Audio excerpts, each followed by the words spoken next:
कानून की आंखें बंद हो सकती हैं, लेकिन न्याय की आत्मा कभी नहीं सोती। जब व्यवस्थाएं मौन हो जाए, जब जांच के रास्तों पर असूक का पहरा बैठ जाए, तब एक बेबस परिवार की चीखें बंद कमरों में दम तोड़ने लगे। उस वक्त देश की सबसे बड़ी अदालत को ढाल बनकर खड़ा होना पड़ता है। भोपाल की बेटी त्विषा शर्मा की संदेहास्पद मौत का मामला अब महज एक क्राइम फाइल नहीं है, बल्कि देश की व्यवस्था और उनकी जांच की खामियां और एक परिवार के आंसुओं का वो महासंग्राम बन गया जिसमें सुप्रीम कोर्ट ने स्वतः संज्ञान लिया। दिल्ली एम्स के शीर्ष डॉक्टरों का भोपाल जाकर दोबारा पोस्टमार्टम करना ये कड़ियां गवाही दे रही हैं कि पर्दे के पीछे कुछ ऐसा है जिसे छुपाने की पूरी कोशिश की गई, और इन सब के बीच सामने आया वो आखिरी मोबाइल संदेश जो रूह कपा देते हैं।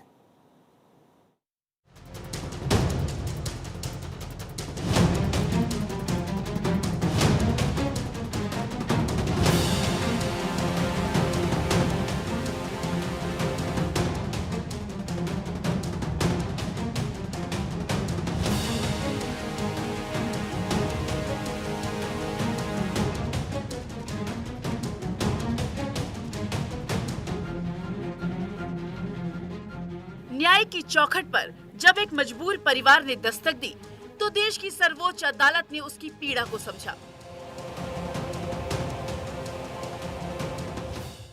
त्विषा शर्मा की मौत के मामले में सुप्रीम कोर्ट की तरफ से लिया गया स्वतः संज्ञान इस बात का प्रमाण है कि कानून की नजर से कुछ भी छिपा नहीं रह सकता। परिवार के वकील अंकुर पांडे ने इस फैसले को बेहद अहम बताते हुए कहा है कि सुप्रीम कोर्ट ने मामले की शुरुआती जांच में संस्थागत पक्षपात और प्रक्रियागत खामियों को गंभीरता से लिया है। ये इस बात का संकेत है कि अब इस मामले की तह तक जाकर सच्चाई को सामने लाया जाएगा। शुरू से जो परिवारजन द्वारा जो कमियां बताई गई, वो इन्वेस्टिगेटिंग एजेंसी हो, एम्स हो, पुलिस प्रशासन हो और चाहे जुडिशरी हो, कल जो सुयो मोटो कॉग्निजेंस लिया है वो बहुत महत्वपूर्ण है। उसमें दो बातों का जिक्र है। एक है जो इंस्टीट्यूशनल बायसनेस है इस आधार पे, और दूसरा है जो प्रोसीजरल लैप्सेस है। तो इंस्टीट्यूशनल बायसनेस चाहे वो जुडिशरी की तरफ से रहा हो, चाहे वो पुलिस की तरफ से रहा हो, चाहे वो एम्स का हो, उन सब चीज़ों पर स्वतः संज्ञान लिया है सुप्रीम कोर्ट ने।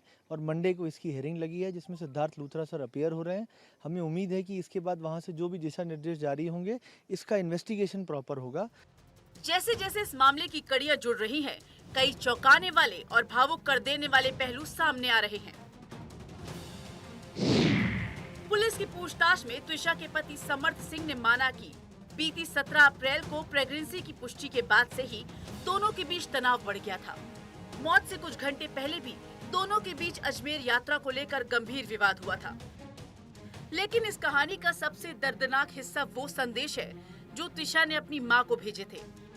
ससुराल के माहौल और मानसिक दबाव का जिक्र करते हुए त्विषा ने लिखा था कि उसका दम घुट रहा है। अपनी मां से त्विषा ने उसे वहां से ले जाने की भी बात कही थी।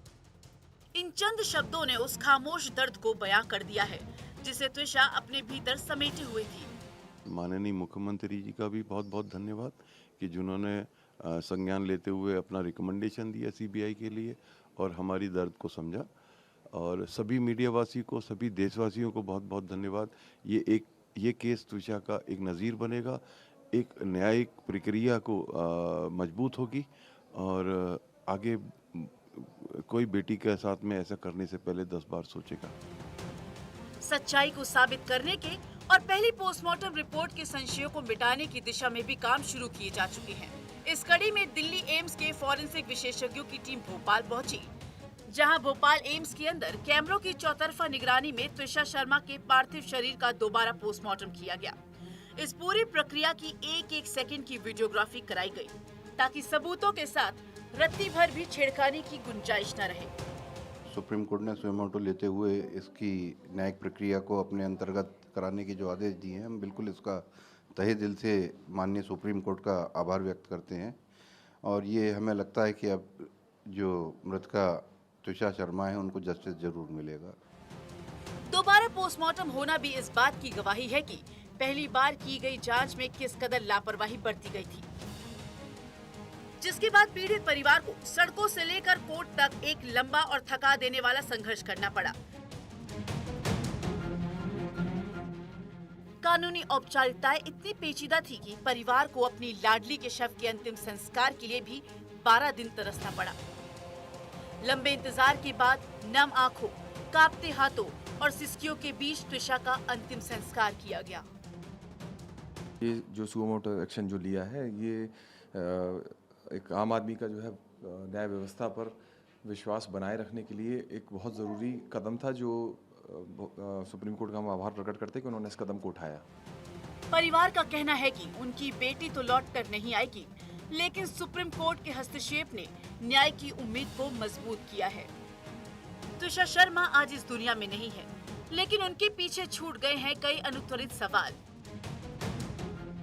सवाल ये कि क्या समर्थ सिंह और उनके परिवार का रवैया ही त्विषा की इस हालत का जिम्मेदार था? क्या स्थानीय प्रशासन ने शुरुआत में किसी बड़े रसूख के आगे घुटने टेक दिए थे, जिसके चलते सुप्रीम कोर्ट को खुद सामने आना पड़ा? दिल्ली एम्स की फॉरेंसिक टीम ने वैज्ञानिक साक्ष्य जुटा लिए हैं, तो उम्मीद की जानी चाहिए कि सच के सूरज को झूठ के बादल ज्यादा दिनों तक नहीं छुपा पाएंगे, क्योंकि त्विषा की कहानी महज एक खबर नहीं, बल्कि देश की हर उस बेटी के हक की आवाज है जो बंद कमरों में घुट-घुट कर जीने को मजबूर है। Bureau report, Bharat 24।